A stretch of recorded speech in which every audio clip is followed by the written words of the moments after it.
A los fieles que en ti esperan, tus sagrados 7 dones y carismas, a su mérito el esfuerzo, salvación e inacabable alegría. Amén.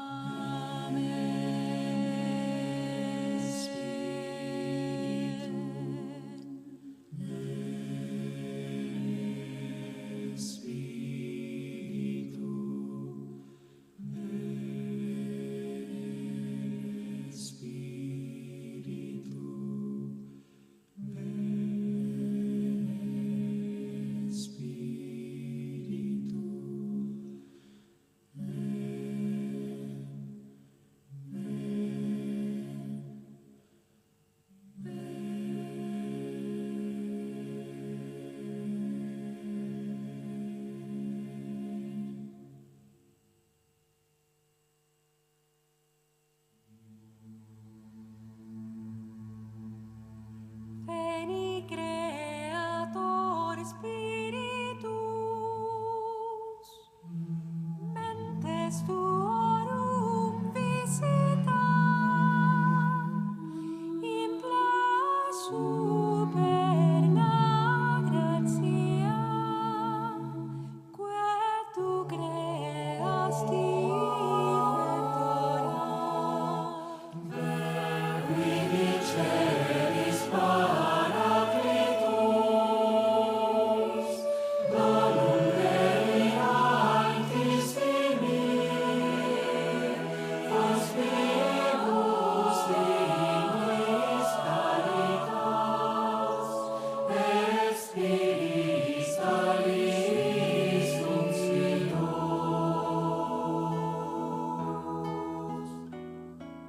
Tu septiformis munere, dextre Dei tu digitus,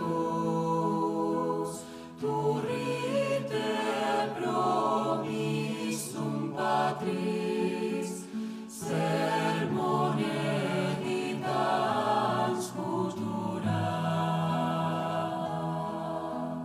Accende lumen sensibus, infunde amorem cordibus, infirma nostri corporis, virtute firmas perpeti. Ostem repellas longius, pacemque dones protinus, doctores icte previo, vitemus omne nocium,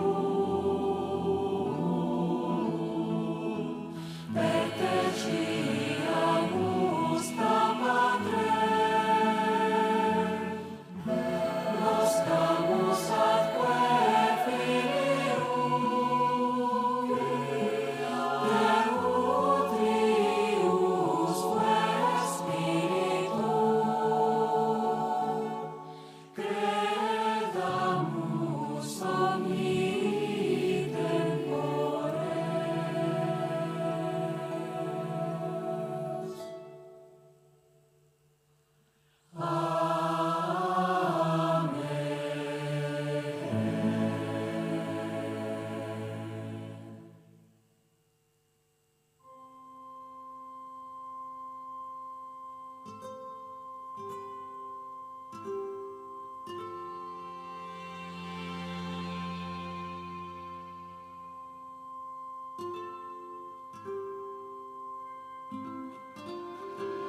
Natu il-lejla tajba lilkom is-semmija tagħna u daw kollha li qed issegwuna fuq il-mezzi soċjali ta' Djoċesi ta' Għawdex. Tislima partikolari lil dawk li huma maqogħdin magħna permezz ta' Radju Marija. Din hija xandira diretta mis-Seminarju Maġġuri tal-Qalb ta' Ġesu fejn ser inwaslulkom il-velja tal-ordinazzjoni presbiterali.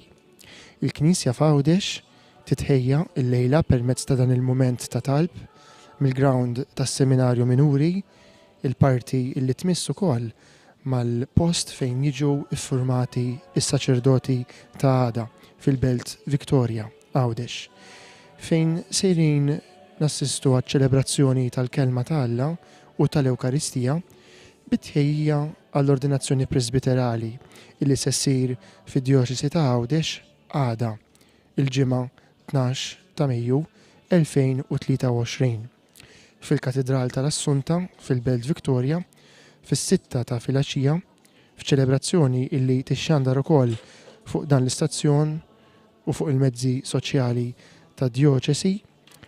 Id-Djaknu Matthew Bajjada mill-parroċċa tal-Arb sejjer jiġi ordnat presbiteru mill-Isqof ta' Għawdex Anton Tewma. Il-Knisja tifraħ b'dan wieħed minn ulieda illi għada jingħat mal-ordni tal-presbiteri. Imma il-Knisja titlob għal qdusija tas-saċerdoti, għal qdusija ta' dawk kollha illi huma msejħa biex bħal Ġesu ikunu rajja tal-merħla.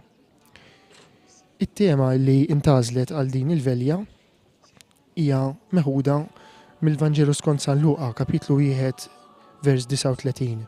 Marija qamet u marret ħaffef lejn l-oljiet.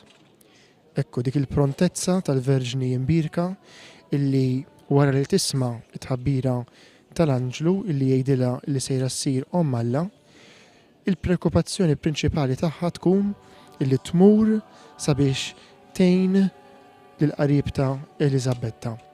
Dik illi wkoll nislet fih ħdana kif ħabbrilha l-Anġlu u kien se jkollha il-Ġwanni il-Battista. Hija sentenza illi b'xi mod tfakkar ukoll fil-titular tal-Knisja tal-Arb minn fejn propju ġej id-Djaknu Ħuna Matthew Bajjada. Ħuna Djaknu Matthew Bajjada mill-parroċċa tal-Arb li se ssir għada fil-għaxija fil-Knisja Katedrali. It-talba tagħna llejla se tkun maqsuma fi 3 partijiet. Fl-ewwel parti ser insejħu lill-Ispirtu Santu sabiex jieqaf magħna u jsawwab fuqna u fuq Ħuna Matthew id-doni tiegħu. Fit-tieni parti ser inħallu l-kelma ta' Alla ddawwa lill-qlub tagħna fuq il-fedeltà tal-mulej li jagħti ħajtu għal dawk li huma tiegħu. Fit-tielet parti nilqgħu lil Ġesu Ewkaristija sabiex nadorawh aħna u ninaqdu ma' Matthew fl-offerta tiegħu sabiex jitwaħħad dejjem aktar ma' Kristu is-Saċerdot il-Kbir fl-għotja tiegħu għas-salvazzjoni tal-bnedmin. Inħeġġiġkom sabiex titfu l-mobiles tagħkom sabiex titħares il-klima ta' ġabra waqt di ċelebrazzjoni, kif ukoll sabiex tieħdu sehem permezz tal-kant li hemm fuq il-fuljet li tqasmilkom. Għalhekk inqumu bil-wieqfa sabiex nagħtu bidu għal din il-velja u nkantaw flimkien numru 1 il-mibgħut.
Artni biex nibgħat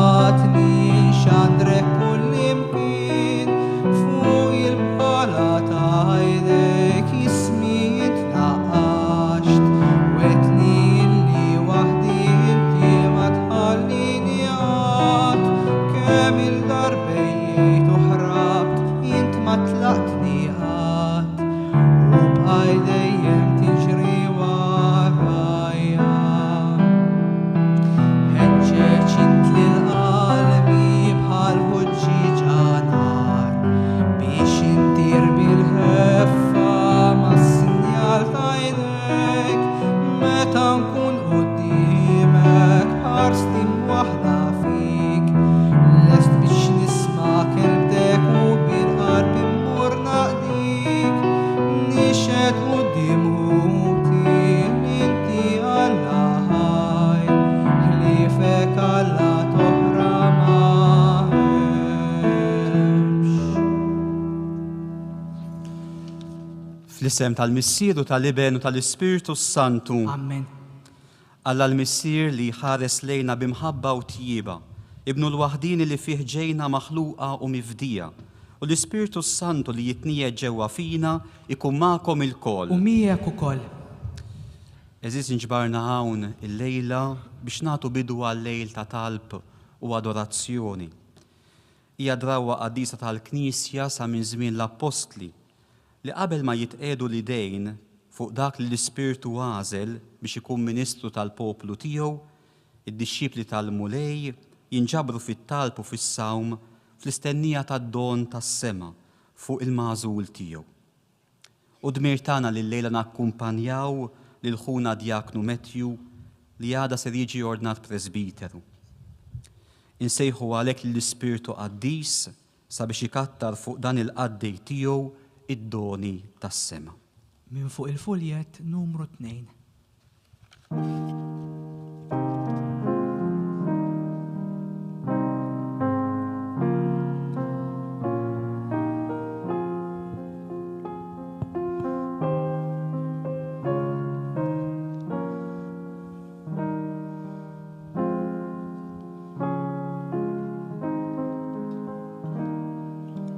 Intaj li tnixxi l-ħajja, inti mħabba in verità.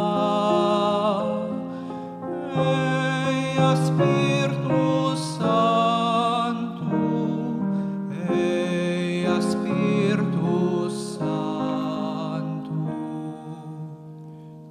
Doqqu tromba f'Sion, iġbru minn kull imkien il-poplu, għajtu l-xjuħ, iġbru it-tfal, dan hu jum il-mulej Alla tagħkom.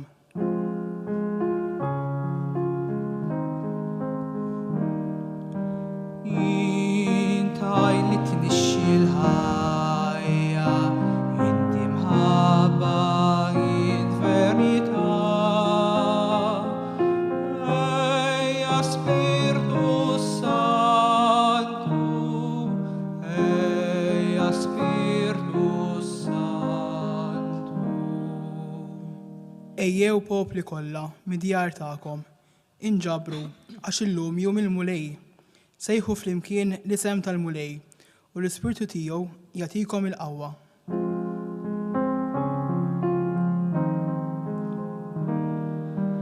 Intaj li tnixxi l-ħajja, inti mħabba in verità.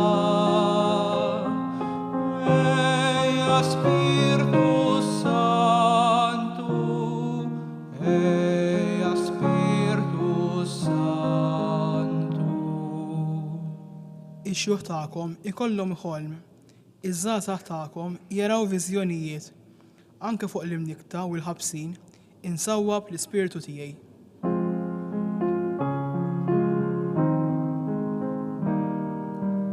Intaj li tnixxi l-ħajja, inti mħabba in verità. Ejja Spiritu Santu, ejja Spiritu Santu. Tibżax art, ifraħ u tienna, għax wejjeġ kbar għamel il-mulej. La tibżawx bejjem tar-raba, għax iħdura tal-kampanja neġet nibtet u għandkom il-marat fejn tiru.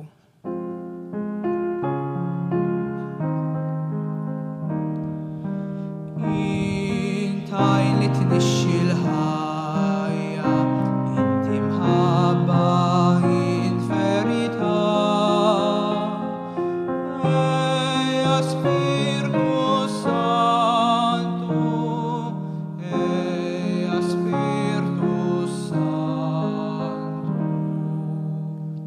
u li Zion ifirħu, tennew fil-mulej Alla tagħkom. Għal xu tagħkom ilma bikri kif imiss, batilkom ix-xita bikrija, wafqet ix-xita u l-kol tieklu sewwa u tiġbu.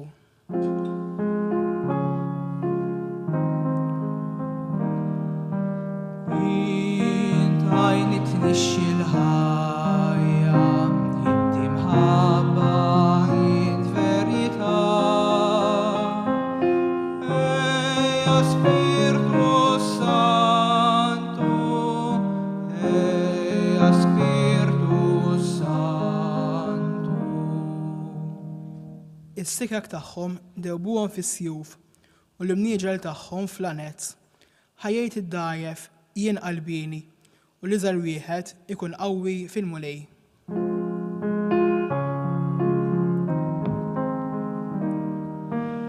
Intajni tnixxi l-ħajja, inti mħabba, int verità. Eja Spiritu Santu, eja Spiritu Santu. Nitolbu. O Alla, inti taf xejn f'qalb il-bniedem u tara fil-femiet tiegħu kollha u xejn ma hu moħħbi għalik. Sawwab l-Ispiritu Santu fuq il-qaddej tiegħek Matthew u ngħadda fil-femiet ta' qalbu. Imlih bl-Ispiritu tal-umiltà u tal-bżulija biex inħobbok bimħabba safħa u jistħoqlu jfaħrek u jaqdik kif jixraqlek. Bibne Ġesu Kristu Sidna li hu Alla u miegħek jgħix bi jsaltan flimkien mal-Ispiritu Santu għal dejjem ta' dejjem. Noqogħdu bil-qiegħda. Il-liturġija tal-ordinazzjoni presbiterali tissuġġerixxi li waqt li l-isqof jidlek l-idejn tas-saċerdot il-ġdid jitkanta s-Salm 110. Allut, dan is-salm kien ifakkar ir-rieda ta' Alla li għażel lil David u id-nisel tiegħu bħala l-medjaturi tal-kelma tiegħu u tas-sovranità tiegħu fuq id-dinja. Ġesu innifsu permezz ta' dan is-salm kien jisma' r-rieda tal-missier li meta refgħu fuq is-salib għamlu sultan biex jiġbed lejh il-bnedmin kollha. Is-saċerdot il-ġdid u msejjaħ biex jibqa' jħares lejn Ġesu, il-qassis għal dejjem bħal Melkisedek li joffra l-ġisem u d-dem tiegħu bħala ħobs u imbit tas-saltna l-ġdida. Imsieħeb miegħu u għandu jagħmel minn ħajtu offerta li tkun toġob lil Alla u jkun qaddej tal-Knisja li Alla mila ġens maħtur, saċerdozju rjali, nazzjon qaddis. Il-presbiteru l-ġdid għandu jħares lejn il-wiċċ imsebbaħ ta' Kristu li wara li xorob il-kalċi tal-passjoni jisqil il-bnedmin ix-xmara tal-għena tiegħu. Fil-waqt li jixxandar is-salm inwieġbu permezz tal-kant. Minn fuq il-fuljet numru 3.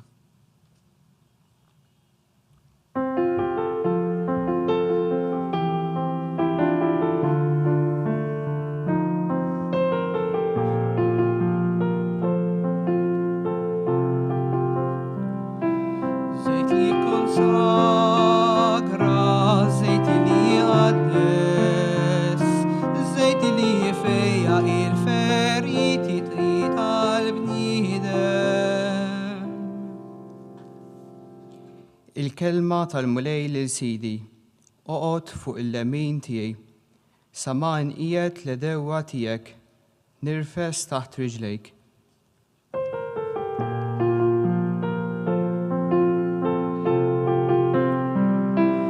Żejt li jikkonsagra,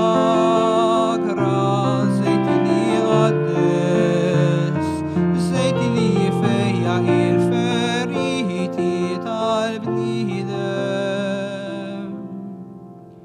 Ix-xettru tal-qawwa tiegħek jibgħat il-mulej minn Sion. Aħkem f'nofs l-dewwa tiegħek is-seta sa minn twelidek fuq l-għoljiet imqazza, sa minn qabel is-seb tan-nida jien nissiltek.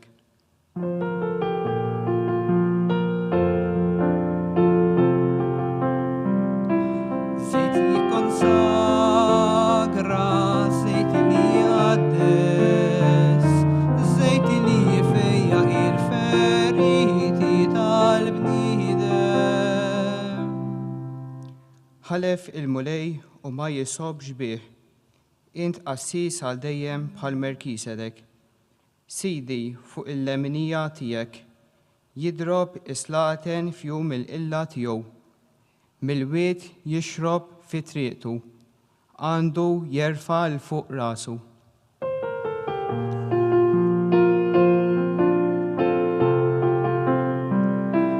Zejt li jikonsagra, zejt li jgħaddes, zejt li jifejja il-feriti tal-bniedem. Silta li għażlet u akkumpanjat lil Matthew matul l-aħħar żmien hija t-talba saċerdotali li Kristu jagħmel lil missier matul l-aħħar ċena. Aħna nistgħu nofru l-ħajja tagħna għax Ġesu ta' ħajtu għalina sabiex il-koll insiru ta' Alla permezz tal-imħabba kbira li fdietna u sawritna fi bniedem ġdid. Inqumu bil-wifqa biex nilqgħu l-bxarat tajba fil-waqt li nkantaw l-Alleluja.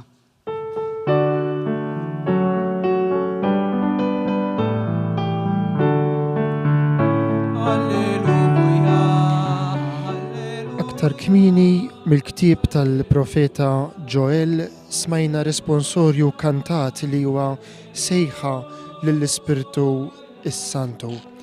Imbagħad għadna kemm smajna issa il-kant tas-Salm 110.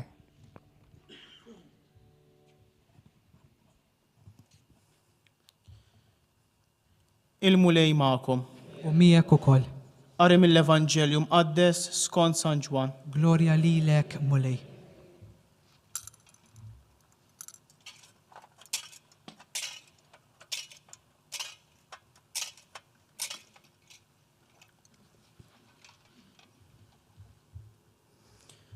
Wara li qal dan, Ġesu refa' għajnejh lejn is-sema u qal: Jien għarraft ismek lill-bnedmin li inti tajtni mid-dinja. Kienu tiegħek u inti tajthom lili u huma ħarsu kelmtek. Issa jafu li dak kollu li tajtni ġej minnek, għax il-kliem li jien tajt lili jiena tajtu lilhom u huma laqgħuh u għarfu ta' bil-ħaq li jien ħriġt minnek u wemnu li inti bagħtni. Jiena għalihom nitlob, ma nitlobx għad-dinja, imma l dawk li inti tajtni, għaliex huma tiegħek, u dak kollu li hu tiegħi huwa tiegħek, u dak li huwa tiegħek huwa tiegħi. U jien glorifikat permezz tagħhom. U jien m'għadniex aktar fid-dinja, iżdum għadhom fid-dinja, u jiena ġej għandek. Missier Qaddis, ħarishom f'ismek dawk li inti tajtni, biex ikunu ħaġa waħda bħalna. Kemm dont magħhom jiena ħaristhom fl-isem tiegħek, l-isem li tajtni. U jiena ħadd ħsiebhom u ħadd minnhom ma ntilef ħlief bin it-telfin biex isseħħ l-Iskrittura. Immissa jiena ġej għandek u qiegħed ngħid dan kif għadni fid-dinja biex huma jkollhom fihom il-ferħ sħiħ tiegħi. Jiena tajthom il-kelma tiegħek u d-dinja bagħdithom għaliex huma mhumiex tad-dinja kif jien m'iniex tad-dinja.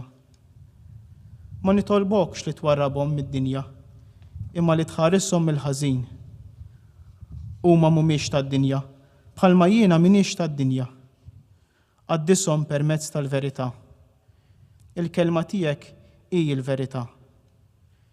Kif inti bagħt lili fid-dinja, hekk jiena bagħt lilhom fid-dinja. U jien minħabba fihom nagħti ħajti biex huma wkoll ikunu mqaddsin permezz tal-verità. Il-kelma tal-mulej. Tifħir lilek, Kristu.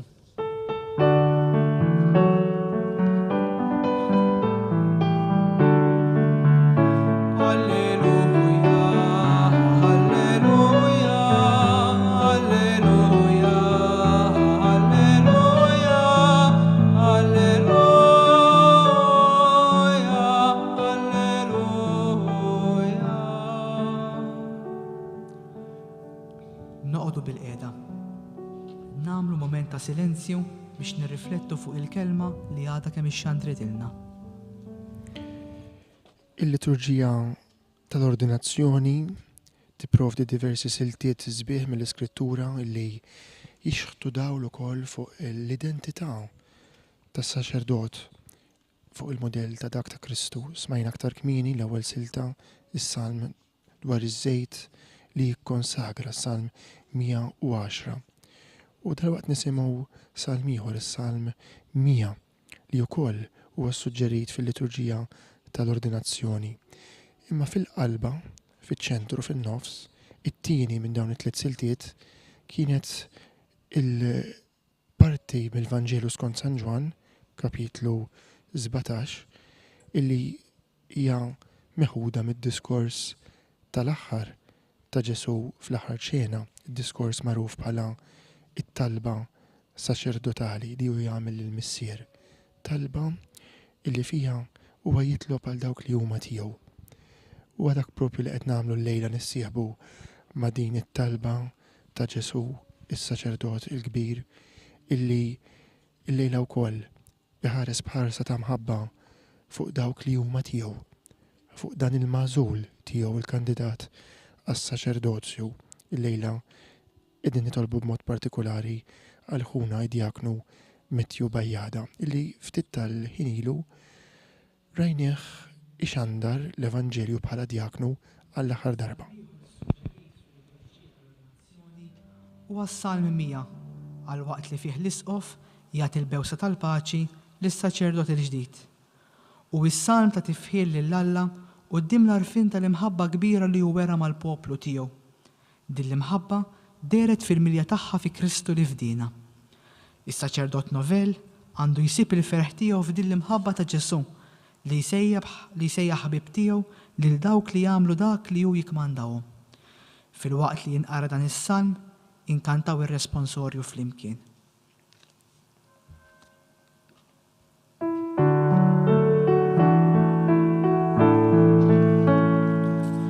Li l-Alla bil-ferħ inkantaw, anja taratti l-ajr nannu lil-mulej. Għajtu bil-ferħ lil-mulej, niskolla tal-art. Aqdu bil-ferħ lil-mulej, idħlu quddiemu bana ferriħi.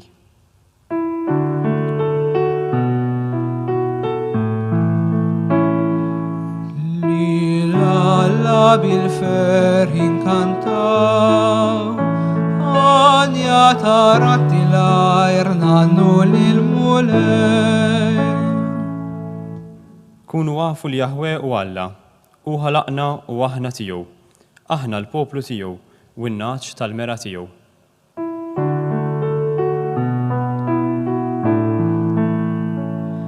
Li l-Alla bil-ferħ inkantaw, anja taratti l-ajr nannu lil-mulej. Idħlu bana ta' ħajr mill-bibien tiegħu, bit-tifħir fil-btieħi tat-tempju tiegħu. Roddulu ħajr u birku ismu, għax twejjeb il-mulej, għal dejjem it-tjiba tiegħu, minn żmien għal żmien il-fedeltà tiegħu.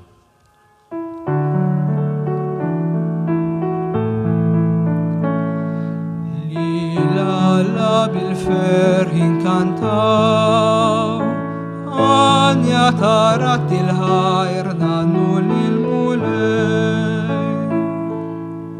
U se nisimgħu issa riflessjoni l-ħsieb taċ-ċelebrant ta' din il-velja, ir-rettur Don Richard Nazzareno Farrugia. It-talba u lotja ta' Mettju isibu tassew sens jekk ikunu imħadna fit-talba u lotja ta' Ġesu lill-missier. Dik it-talba saċerdotali li għadha kemm ixxandritilna, din il-kelma li l-Mettju matul dal-aħħar xhur dawlitu u qed tmexxih, hija tassew dik it-talba li tagħti sens lil dan kollu. Tagħti ton u kulur lil-lotja ta' ħajjitna skont is-sejħa li Alla jagħmlilna, li tagħti ton u kulur lil kull talba tagħna. L-ewwel nett it-talba ta' Ġesu tagħti tonu kulur ta' mħabba lill-lotja u lit-talba tagħna. Tassew sabiħa din is-silta tal-Vanġelu skont San Ġwan ninsabu fiċ-ċenaklu. Ġesu ħasel riġlejn l-apostli tiegħu. Ġesu ħabbar li wieħed sejjer jitradih. Ġuda ħareġ miċ-ċenaklu. Pietru ġie mħabbar li se jiġħdu. Ġesu iħeġġeġ u jinkoraġġixxi lill-apostli tiegħu tħallux qalbkom titħawwad. Ġesu jitkellem fuq il-fatt li huwa d-dilja missieru l-bidwi u aħna l-frijej. U issa Ġesu jiftaħ qalbu quddiem id-dixxipli f'dan id-dialogu sabiħ tiegħu mal-missier. U kemm hija kbira din l-imħabba. Liben kollu fedeltà, ubbidjenza, disponibilità lejn ir-rieda tal-missier u nafu mhijiex rieda tat-tajjar.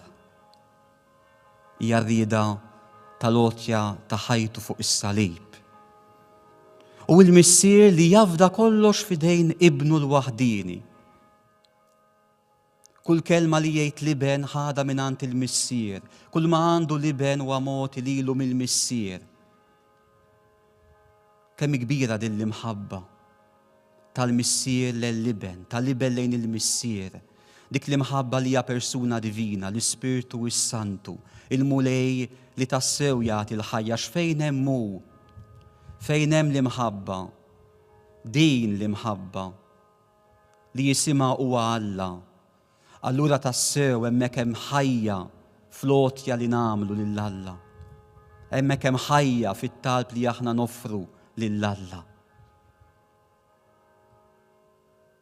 Aziz Matthew, ibqa' dejjem imħaddan minn din it-talba u lotja kollha mħabba ta' Ġesu lejn il-missier. Dik lotja li jagħmilha frott l-imħabba kbira tiegħu għalina l-bnedmin. Din twennes, din tiddefendi. Smajna s-Salm 110, jekk Allut is-salmista jitkellem minn dak li l-mulej Alla qal lil Sidu s-Sultan, għalina l-insara u għal-klim lill-missier jgħid lil Sidna Ġesu Kristu. U aħna mseħbin fi Kristu, kif sejrin nibqgħu imħarsin mill-edewwa tagħna. Billi nisimgħu dawk il-kelmiet, billi nkunu fejn hemm liben, dak liben li l-missier qiegħdu fuq il-leminija tiegħu. Oqgħod fuq il-lemin tiegħi sa ma nqiegħed l-edewwa tiegħek mirfes taħt riġlejk. L-edewwa dawk li jkollna fil-ġewwieni net ta' qalbna, dawk li jkollna fiċ-ċirkustanzi ta' madwarna, maħniex sejrin qatt nirbħuhom weħidna. Huwa Alla li frott l-imħabba tiegħu jelibhom għalina. U f'din is-silta li smajna infatti naraw din l-imħabba x'inhi, hija imħabba li tinterċedi għalina. Ġesu jitlob lill-missier sabiex dawk li jutaħ ikunu mħarsin mill-ħażin. Meta jikkummenta fuq din il-kelma ta' Ġesu, il-Papa Franġisku jistħajjel li Ġesu lill-missier jgħidlu: Missier, ħares lejn il-pjagi tiegħi. Ara ftit dawn kemm jiswew, għejnhom, ħarishom. U kemm importanti, Aziz Matthew, li la int u laqqas aħna qatt ma ninsew li hija din l-imħabba ta' Alla għalina il-pedament u l-għajn li jżommna tassew ħajjejn. Mhux ta' bxejn, l-għadu tagħna jittantana bit-talb, ċoe bin-nuqqas ta' talb.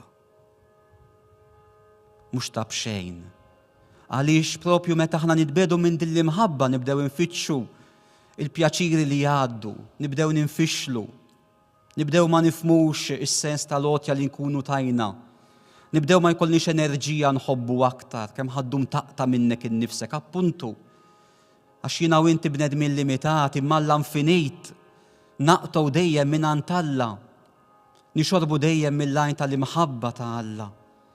Kliem li min jaf kemm il-darba smajtu int smajni ħafna, imma kliem li hemm bżonn li dejjem inftakruh ikun imnaqqax tassew fil-prioritajiet tagħna. Li nibqgħu tassew imħadnin f'din l-imħabba ta' Alla. Apparti l-imħabba, eżiż it-talba ta' Ġesu tagħti wkoll it-ton u l-kulur tal-ferħ veru lill-lotja u lil kull talba tagħna. Ġesu jgħid, jien qedtilhom dan kollu bħalissa sabiex ikollhom fihom il-ferħ sħiħ tiegħi. Il-ferħ sħiħ ta' qalbna huwa Ġesu. Huwa meta aħna nimxu fuq il-passi ta' Ġesu. Huwa meta aħna nagħtu ħajjitna għal dak li taħajtu għalina. Dan huwa l-ferħ veru.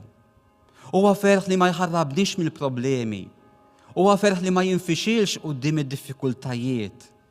Huwa ferħ li ma jbatix bin-nuqqas ta' paċenzja meta frott ma jarax.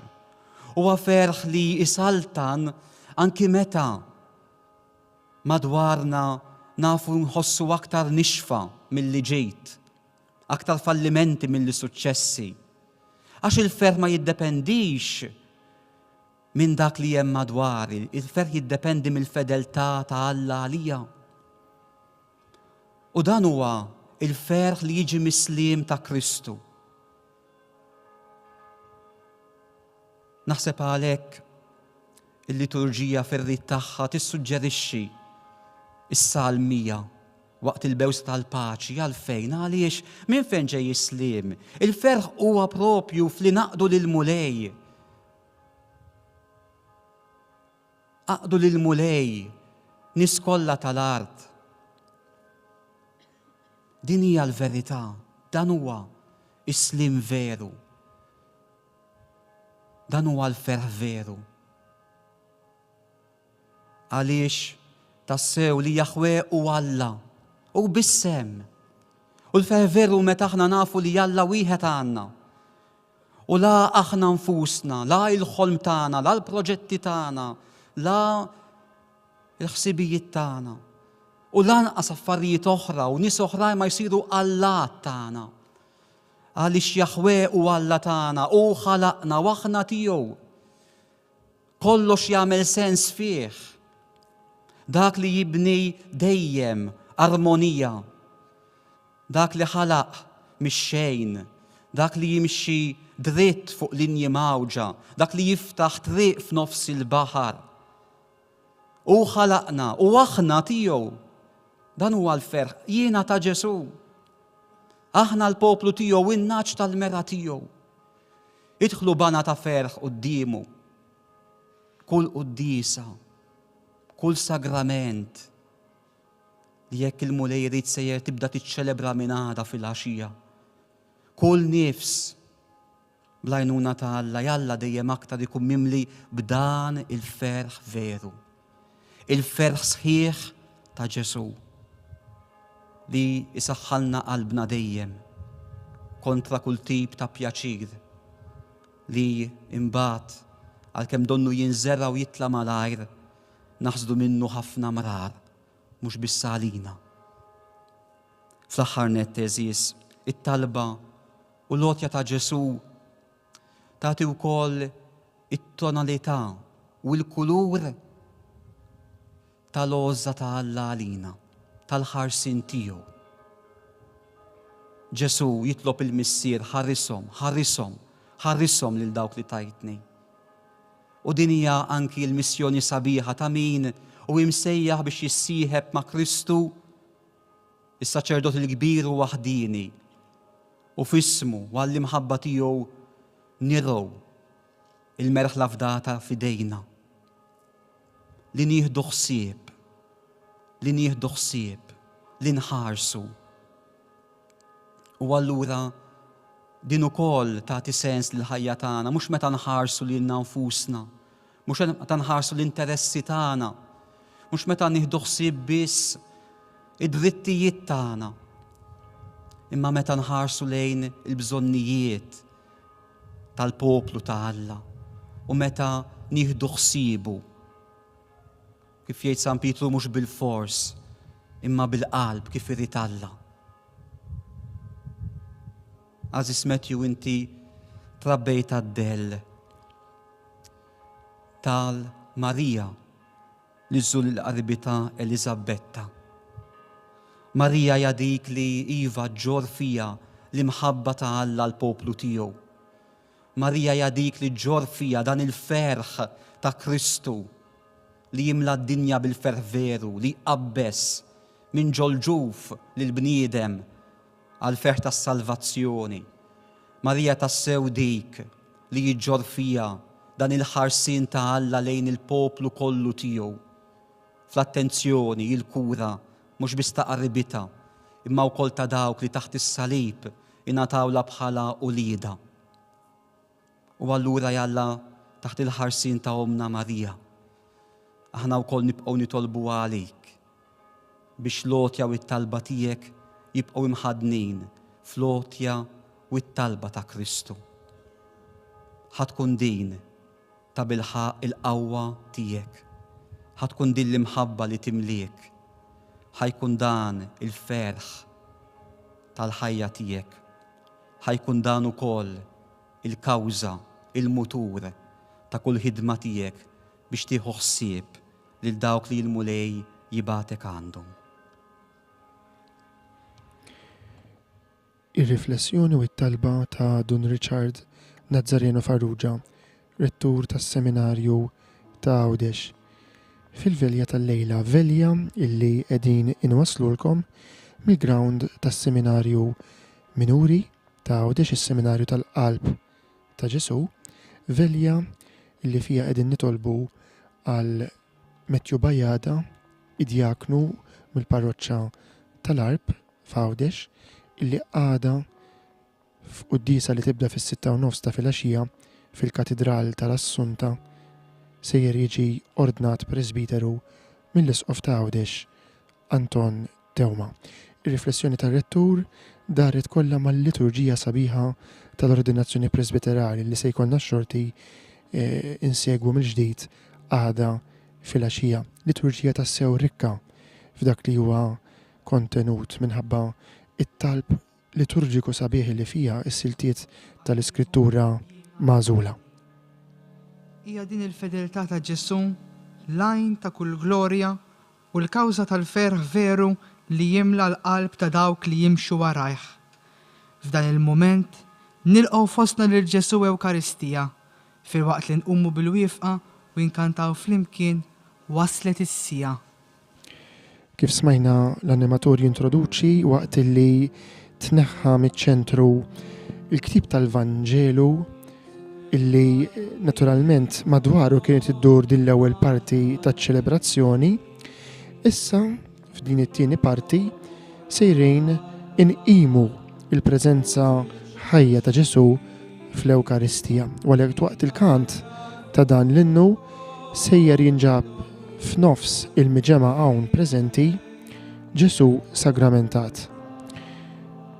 Kif ħabbejtkom jien, waslet is-sija missier qadis biex inti seba' lill-liben tiegħek għax din il-ħajja li jarfu l-koll bilek biex dawk li tajtni jgħixu l-koll miegħek. Issir għadni saħarisom f'ismek dawk li inti tajtni nitlob għalihom kif jinbat li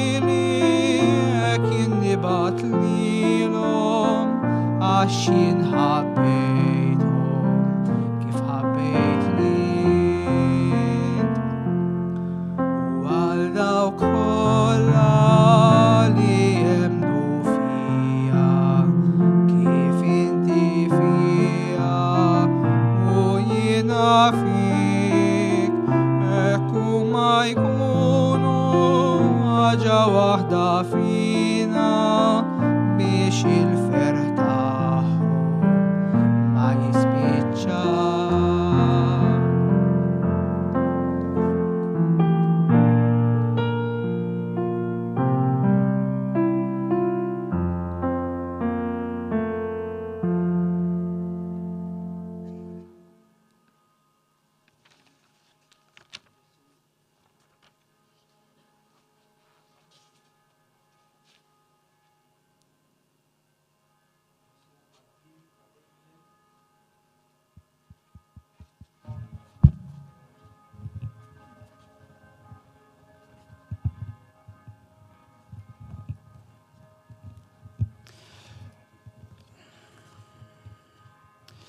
Ġesu ħaddim ta' dejjem li sejjaħ ma tedix u lil min ġewwa martek m'hemm xejn li ma tinix. Sejjaħ warajk tant żgħażagħ sabiex bħeġġa u qlubija jiddedikaw ħajjithom għalik fl-Ewkaristija. Glorja lil Missier u lill-Liben u l-Ispiritu Santu. Kif kien fil-bidu issa u dejjem u jibqal dejjem ta' dejjem ammen. Ġesu raj tajjeb tagħna li n-naċ madwarek trid sabiex bimħabtek tira u l-merħla trott kull ġid. Imla bimħabtek taħraq il-qlub tal-imsejħin sabiex ħarsithom fuqek iżommu l-kol kull ħin. Glorja lil Missier u lill-Liben u l-Ispiritu Santu. Kif kien fil-bidu issa u dejjem u jibqal dejjem ta' dejjem ammen. Ġesu għajn ta' kull ħajja li ċarrat tismewiet biex issir bniedem bħalna f'ġuflhom tal-ommijiet. Bħal darba ġobet sajda sejjaħ l-indriw l-xmun żgħażagħ ħabrika l-kelmtek iġbed warajk kuljum. Glorja lil Missier u lill-Liben u lill-Ispiritu Santu. Kif kien fil-bidu issa u dejjem u jibqal dejjem ta' dejjem ammen. Ġesu feddej tal-bniedem li b'mewtek fuq salib ħabbibt id-dinja miegħek u l-midneb ksibt bħabib. Kif darba Levi bdiltu bl-isem ġdid ta' Mattew, hekk ġeddet lill-imsejħa li għalik kollox ħallew. Glorja lil Missier u lill-Liben u l-Ispiritu Santu. Kif kien fil-bidu issa u dejjem u jibqal dejjem ta' dejjem ammen. Ġesu bidu werq safi tal-vokazzjonijiet li tiftaħ triq qudiemna u twitti l-modijiet. ħatkun bħal fanal kelmtek f'mixjet il-mażulin li l-ġismek bikel jagħtu lill-kotra tal-bnedmin. Glorja lil Missier u lill-Liben u l-Ispiritu Santu. Kif kien fil-bidu issa u dejjem u jibqal dejjem ta' dejjem ammen. Ejjew issa l-ftit momenti nadoraw lil Ġesu fi-skiet. Nkomplu anki niggustaw dak il-klim sabiħ ta' din it-talba vista lil Ġesu Ewkaristija li għamilna fl-imkien ma' ċelebrant, vista b'tema vokazzjonali li tixħtilna il-ħsieb tagħna fuq Ġesu ir-raj, għandna iġbija sabiħa tar-raj tajjeb illi id-Djaknu Mettju għażel ukoll bħala ġbija l fuq is-santa tiegħu għal fuq l-invit tiegħu għal fuq il-ktejjeb tal-ordinazzjoni tiegħu, xogħol ta' Sergio Favotto, artist Taljan li tagħna wkoll xogħlijiet sbieħ bħala freski fil-5 niċeċ li jintroduċuna fil-mixja tal-Pellegrin lejn is-Santwarju ta' Pinu. Iġbija ta' Ġesu ir-raj illi illum ukoll ikompli jidlek biż-żejt tiegħu lil-mażulin illi huwa iħobb u jażel għalih. Fil-fatt, f'din iċ-ċelebrazzjoni tal-lejla, imqejjed qudiemna għal ħsieb tagħna għandna wkoll iż-żejt tal-konsagrazzjoni presbiterali, iż-żejt illi l-isqof nhar ħames ix-xirka filgħodu ikkonsagra fil-katedral waqt il-qudiesa ta' żjud.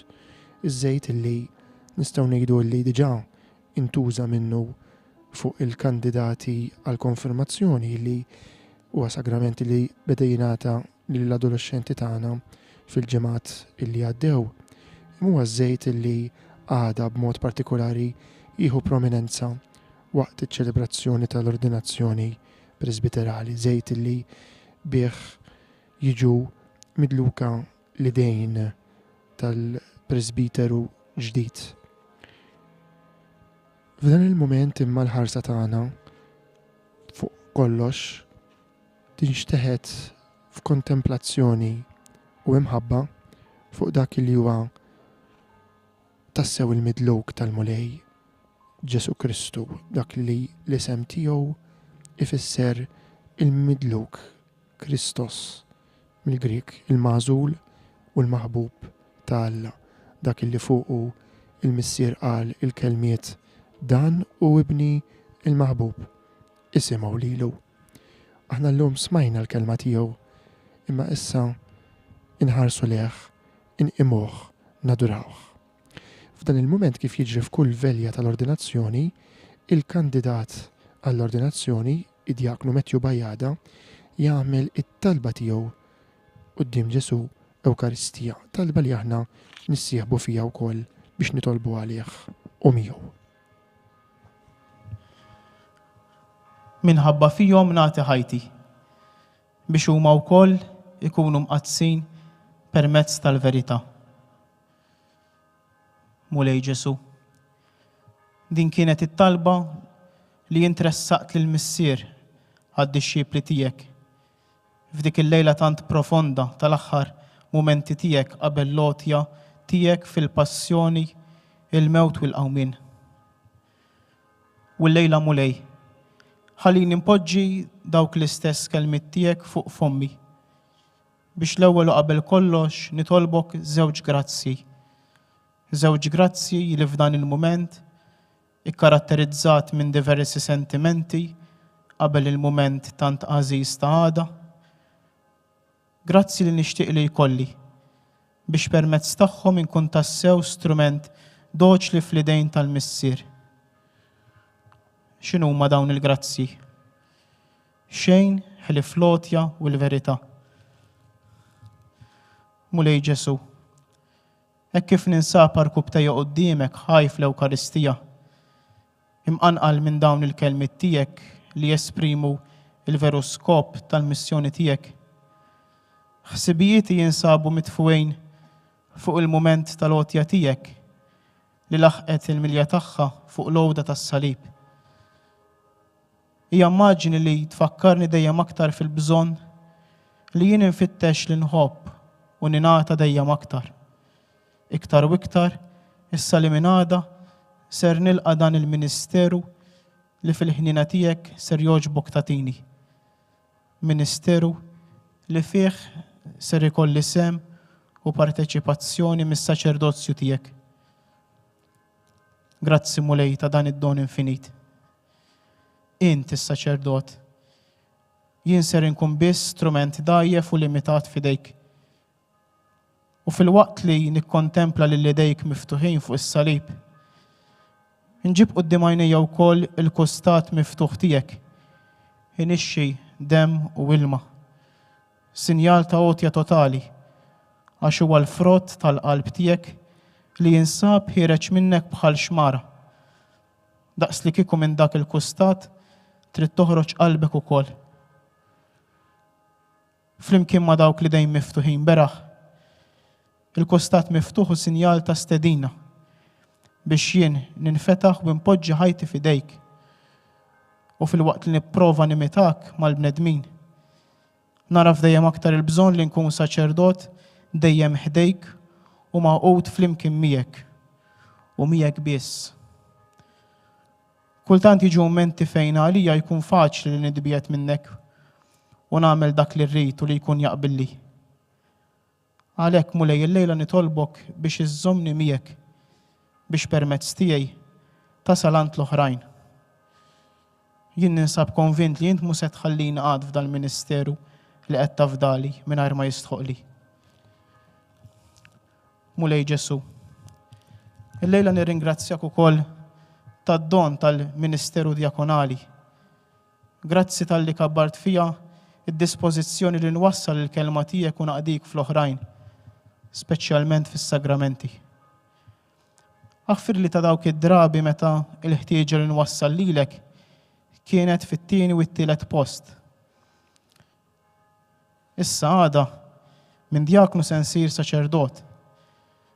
Imma mulej, tal-qatt li jibret fija l-ispirtu djakonali, l-ispirtu tal-qadi, l-ispirtu illi minajru, is-saċerdot ma jistax ikun saċerdot veru. Għamel li kull ħidma li nagħmel titlaq u tintemm f'riġlejk. B'mod speċjali permezz tal-momenti tant intimi tat-talb u d-dialogu miegħek. Enni mulej biex ir-relazzjoni tiegħi miegħek fit-talb tkun il-priorità fost il-prioritajiet l-oħrajn. Mal-momenti tat-talb inżid ukoll momenti oħrajn li fihom permezz tal-għajnuna tal-oħrajn inkun nista' nivvaluta l-mixja ministerjali tiegħi, speċjalment fid-direzzjoni umana u spiritwali, fil-qrar, fl-irtiri, f'mumenti ta' formazzjoni u fuq kollox fiċ-ċelebrazzjoni tal-Ewkaristija u ta' sagramenti oħra b'dinjità. Missier, is-sejħa tiegħek għalija biex fil-waqt li ma nibżax ningħata, niżbalja u nħobb. Inkun f'din laqda inti ma' miegħek u maħut il-Presbiteri. Kompli saħħaħ fija l-arfin li f'dan il-Ministeru minix waħdi, għax apparti li jintatina ħafna persuni biex magħhom naqsam l-imħabba tiegħek. Intatini wkoll lill-Presbiteri oħra biex ikunu ta' spalla għalija. Għamel li relazzjoni tiegħi magħhom tkun waħda ikkaratterizzata mill-fraternità. U jienu ngħid dan il-kliem, mulej ma nistax ma nirringrazzjakx tal-formators l-istaff tas-seminarju u tis-seminaristi li jgħallmuni xi jfisser tassew l-aspett fratern u relazzjonijiet sani li verament ikabru lill-persuna. Mulej inti tajtni ħafna.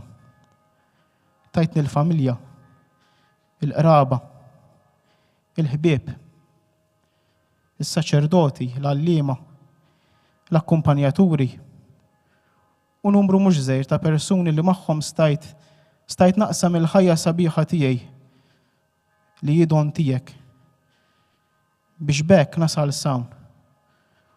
U permezz ta' dawn il-persuni kollha inkun nista' naraf tassew il-preżenza ħelwa tiegħek u s-sejħat kontinwi tiegħek. Nirringrazzjak tal-esperjenzi u tad-doni li tajtni u aħfirli ta' meta ma għamilx l-aħjar użu tagħhom. Quddiem iż-żmien li ġej spiss insib ruħi nħares lejn l-infedeltajiet tiegħi u ninsa li hemm ukoll ħafna ġid li jintatini. Kultant insib li l-nifsi nistaqsi, imma kif se jkollha qalb tixbaħ lil tiegħek mulej? Imma inti insab hemm tgħidli li l-ewwel qabel kollox irrid inżommok bħala l-bidu, l-iskop u l-intenzjoni ta' dak kollu li nwettaq. Mulej, kollox jaqa' minn għajrek. Nirringrazzjak tal-li wrejtni li m'intix tfittex minni perfezzjoni morali. Imma s-sejħa tiegħek għalija mhijiex tant għall-perfezzjoni daqskemm għall-armonija miegħek. Għalhekk nofrilek il-qalb tiegħi u l-ħajja tiegħi li nħoss li jiferm disposta. Nitolbok isseddaq fiha l-ubbidjenza, is-sagrifiċċju, id-disponibilità u l-umiltà. Għamel l-eżempji tal-Ministeru tiegħek f'din id-dinja ikunu għalija termometru li magħhom inqabbel u nkejjel il-ħajja saċerdotali tiegħi. B'mod partikolari l-ħtieġa ewlenija li nasal fejn hemm minnu l-aktar emarġinat, minnu fqir, minnu imweġġa. Persuni li huma tassew il-mera tal-istess preżenza tiegħek. Konxju mid-dinja li qegħdin fiha. Dinja li forsi tippreżenta ħafna sfidi. imma konxu wkoll li qalb il-ħafna żviluppi hemm ukoll il-faqar. Ħallini nkun mulej widna li tisma' u qalb li tgħader u tħenn. Missier, dan il-ministeru qiegħed tafdaw li jint. U allura jekk qiegħed tafdaw li jint ninsab konvint li jint se tkun miegħi. Irrid nirringrazzjak ta' dak kollu li għamilt miegħi fil-mixja tiegħi. U nirringrazzjak għal dak kollu li konvint li se tibqa' tagħmel miegħi fil-ġejjieni. Imħabtek mulej hija xi ħaġa li tibqa' tissorprendini kontinwament. Kull ma jmur mulej jienu ninduna bil-limiti tiegħi, ninduna kemm l-imħabba tiegħek hija mħabba perfetta. Saffini mulej minn dak kollu li jżommni lura milli ningħata kollni kemm jien għas-servizz tiegħek u għas-servizz tal-bnedmin. Mulej irrid nagħtik li l-nifsi kif jien. Għatini l-għajnuna biex dil-lotja tiegħi lilek nibqa' nġeddida ta' kuljum. U bħalek inħobb bla kompromessi, speċjalment f'mumenti fejn inħoss in-nixfa. Kun miegħi mulej biex l-iva li ser ngħidlek għadha tkun iva li ngħidlek tul ħajti kollha. Fidejk nintelaq mulej. Ħu minni dak li trid biex ngħix dal-ministeru skont kif tixtieq qalbek. Bħal Omna Marija, enni nos f'qalbi s-sejħa tiegħek u għamel li nkun raj tiegħek b'qalbi mħeġġa u doċli.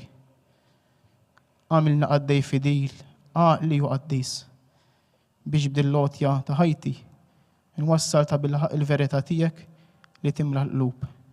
Tqaddes il-bnedmin u ddewwaqhom il-ħnina infinita tiegħek sa minn issa u għal dejjem fis-saltna tiegħek.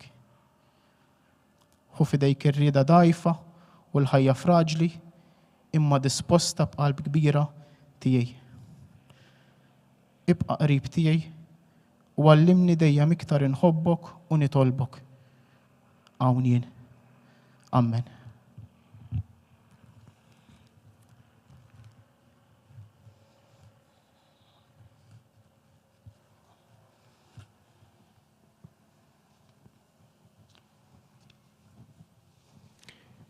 It-talba ta' Djaknu Metju Bajjada llejla f'din il-velja b'tħejja għall-ordinazzjoni tiegħu. Itemm din it-talba bl-istess kliem tas-Salmista, bl-istess kliem ta' Marija, hawn jien mulej. U hekk ukoll ser inkantaw flimkien mal-ġema hawn preżenti, hawn jien ġej u mulej. Hawn jien ġej u mulej, nagħmel ir-rieda tiegħek. Hawn jien ġej u mulej, ħalli jsir minni skont keltek. Fil-mulej poġġejt it-tama tiegħek u mejjel widin tulejja ta' widen għal-ajta tiegħek u min jihlem widu ismi. Hawn jien ġej u mulej, nagħmel ir-rieda tiegħek. Hawn jien ġej u mulej, ħalli jsir minni skont keltek.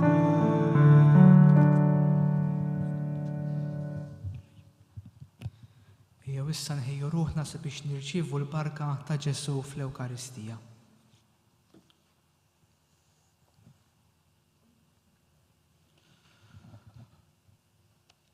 Mulej Ġesu inti tisma' l-kliem tagħna ma fuq kollox taraf x'hemm ġewwa qalbna.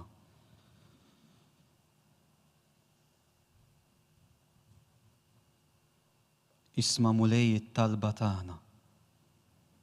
Isma' t-talba tal-Knisja tiegħek. Isma' t-talba tal-qaddej tiegħek Metju.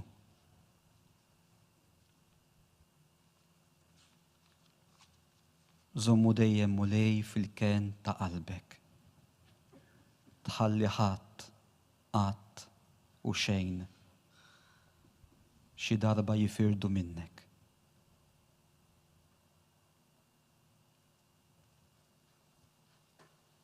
Ibqa' mulej batilna rajja skont qalbek. Grazzi tal-li dejjem tipprovdilna. Tal-li ma tħallix bla rajja l-Knisja tiegħek. Grazzi. U nibqgħu nitolbuk mulej biex aktar qlub iwieġbu miġbudin minn imħabtek għas-sejħa tiegħek. Bil-wieqfa nitolbu flimkien it-talba għal vokazzjonijiet fuq il-fuljetti numru 8.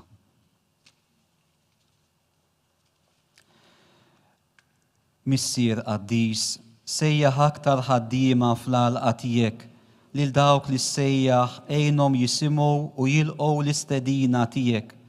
Lil dawk li jilqgħu l-istedina tiegħek għatihom li jirbħu l-biża' u t-tfixkil li jiltaqgħu miegħu fit-triq. Lil dawk li jinsabu fit-triq għamilhom ħaddiema dejjem aktar qaddisa u ħabrika għal ibnek Ġesu. Amen. Nitolbuk mulej għal benefatturi tagħna, nitolbuk għal familja ta' Matthew, għal familji kollha li ma jibżgħux joffrulek lil uliedhom meta inti ssejħilhom għal warajk. Nitolbuk għal tant benefatturi ħajjin u mejtin li jagħmluha possibbli li fid-djoċeżi tagħna ikollna din id-dar ta' formazzjoni fejn daw kollha li inti ssejjaħ għas-saċerdozju isibu l-mezzi u l-għajnuna li għandhom bżonn. Missirna li inti fis-smewiet jitqaddes ismek tiġi saltnatek, ikun dak li trid kif is-sema jgda fl-art. Sa kuljum għatina llum aħfrilna dnubietna bħalma naħfru l-minu ħati għalina u la daħalniex fit-tiġrib, iżdeħlisna mid-dinja. Amen. Slima lik, Marija, bli grazzi mimlija l-mulejmijek, imbirka inti fost in-nisa u imbirek il-frott tal-ġuftijek Ġesu. Għaddisa Marija u Malla tlob għalina mitimbin issa u fissija tal-mewtana. Amen. Glorja lill-Missier u lill-Liben u lill-Ispiritu Santu. Kif kien fil-bidu issa u dejjem u jibqa' dejjem ta' dejjem. Amen. Għatihom mulej il-mistrieħ ta' dejjem. Id-dawl ta' dejjem jiddililhom. Jistruħu ma fis-slim. Amen.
Nitolbu ħatiju Alla missier lill-fidili tiegħek li semmow innu ta' tifħil il-ħarru f'moti għalina u moħbi f'dan il-misteru qaddis u għamel li jum wieħed nikkontemplawh fid-dija tas-sebħ tiegħek bi Kristus Sidna.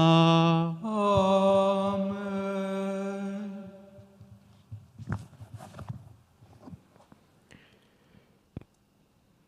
Ġesu, raj tajjeb tagħna. L-innaċ madwarek trid sabiex bimħabtek tira u l-merħla trott kull ġid. imla bimħabtek taħraq il-qlub tal-imsejħin sabiex ħarsitom fuqek iżommu l-koll kull ħin. Ġesu għajn ta' kull ħajja li ċarra t-tismawiet biex issir bniedem bħalna fġuf l-om tal-ommijiet. Bħal darba ġobet sajda sejjaħt l-indri u l-xmun, zazax ħabrik għal kelmtek iġbet warajk kull jum. Ġesu feddej tal-bniedem li bmewtek fuq salib, ħabbibt id-dinja miegħek u l-midneb ksibt bħabib. Kib darb bal-levi bdiltu bl-isem ġdid ta' Mattew, ek ġeddet lill-imsejħa li għalik kollox ħallew.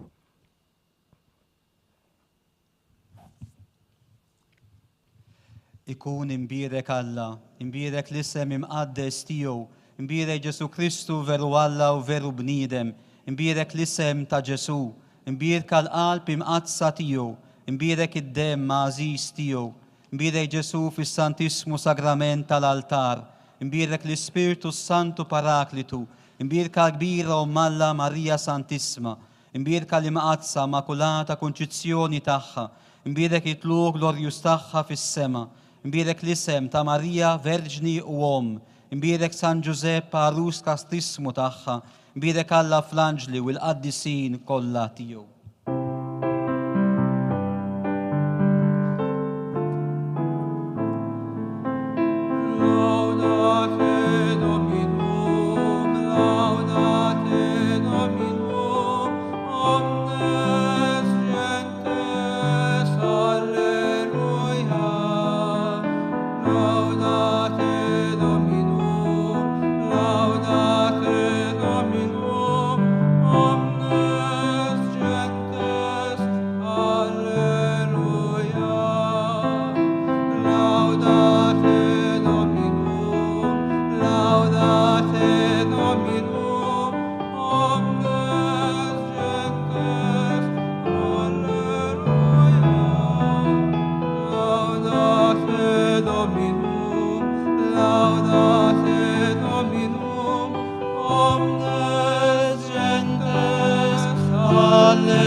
Noqogħdu bil-qiegħda biex nisimgħu l-kelma tal-aħħar mill-isqof.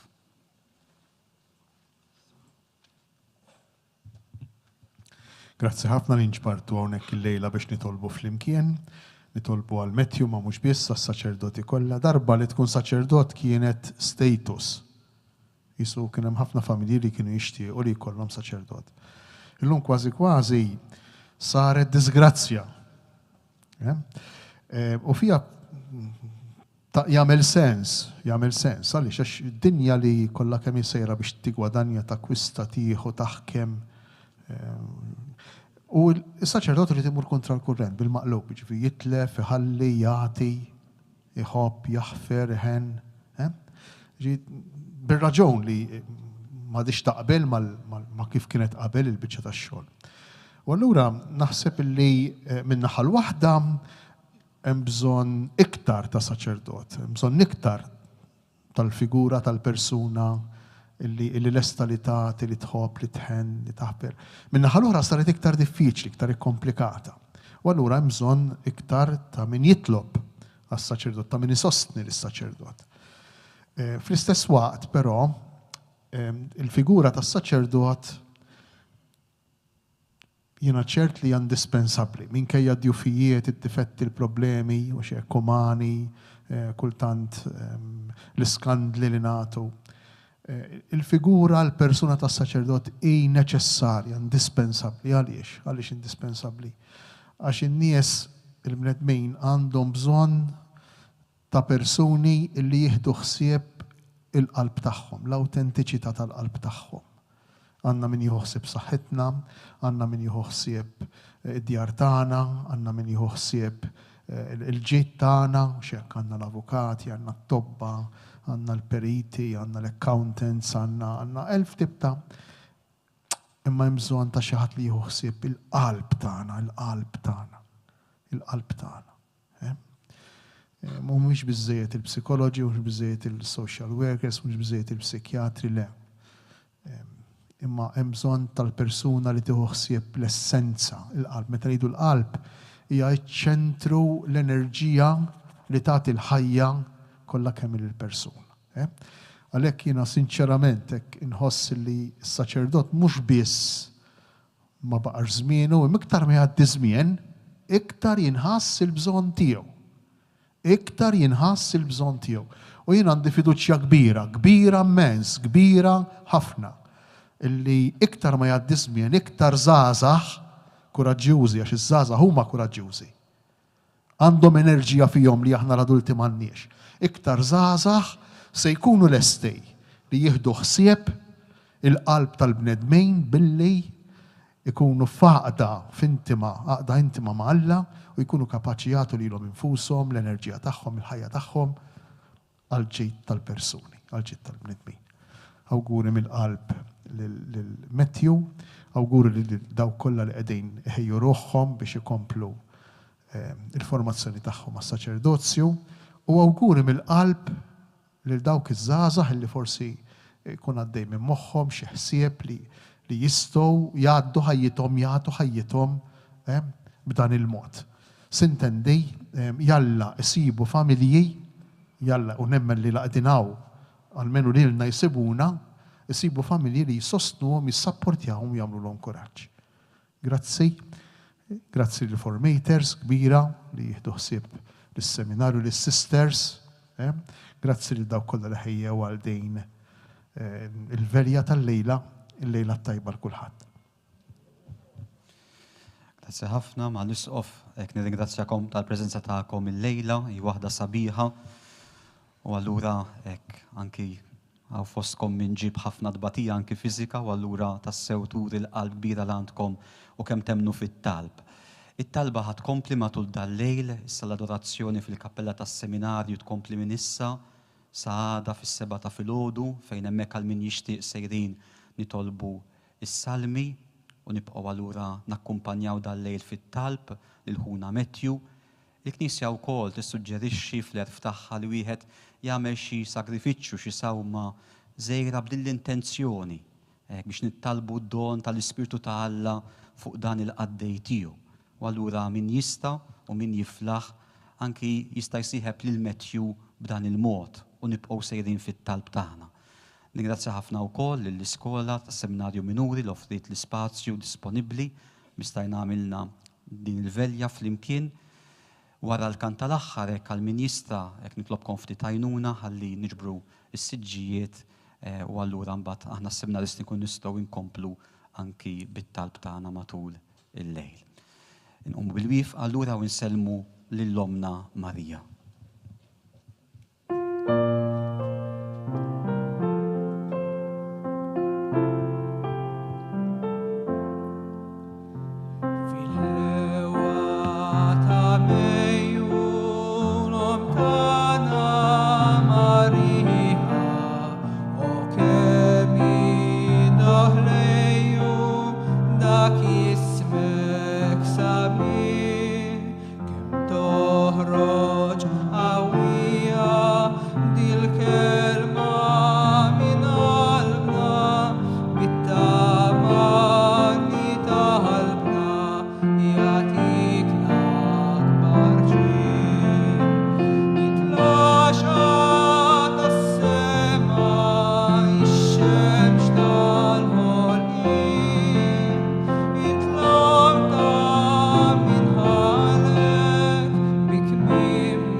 L-anja sabiħa Marjana Maltija ta' dan ix-xahar ta' Mejju, l-anja illi ħallilna l-Poeta Nazzjonali tala il-velja tal-lejla, velja li fija tlabna għad Diaknu Matthew Bajjada mill-parroċċa tal-Arb illi għada f'dan il-ħin ikun diġà ġie ordnat presbiteru. Il-funzjoni fil-katedral ta' Għawdex illi nistednukom biex issegwu għada fil-għaxija fis-6:30 mill-katedral immexxija mill-isqof Imma wkoll inħeġġukom kif kienet l-istedina anki tar-rettur fl-aħħar ta' din iċ-ċelebrazzjoni matul dan il-lejl inkomplu wkoll nitolbu għal ħuna Matthew li għada se jiġi ordnat saċerdot. Fil-fatt matul il-lejl minn issa sas-7 ta' filgħodu ikun hemm momenti ta' adorazzjoni fil-kappella tas-seminarju hawnhekk fit-triq Enrico Mizzi il-Belt Victoria. Momenti li għalqu bil-moment tal-liturġija tas-sijat, it-talba tat-tifħir ta' sbieħ il-jum u l-uffiċċju tal-qari għada filgħodu fis-7 fil-kappella għal min jixtieq jingħaqad mal-komunità tas-seminarju. Imma il-moment l-aktar importanti li wkoll jixxandar fuq Radio Marija u fuq dawn il-mezzi soċjali tad-Djoċesi huwa dak tas-6:30 ta' filgħaxija mill-Katedral ta' Għawdex. Għalilna l-Isqof Anton Tewma għandna bżonn ta' min jieħu ħsieb tal-qalb tagħna. Ejjew inkomplu nitolbu għal aktar vokazzjonijiet mid-Djoċesi ta' Għawdex, mill-Arċidjoċesi ta' Malta, fil-Knisja kollha, vokazzjonijiet saċerdotali, reliġjużi għal ħajja konsagrata sabiex tassew ikollna min jieħu ħsieb il-qalb tagħna u jaġinilna aktar skont il-qalb ta' Alla. Grazzi ħafna li kontu magħna għal dan il-mument ta' talb. Natukom il-lejl it-tajjeb u appuntament għal-għada fis-6:30 ta' filgħaxija mill-Katedral ta' Għawdex. Sa dakinhar inselmulkom.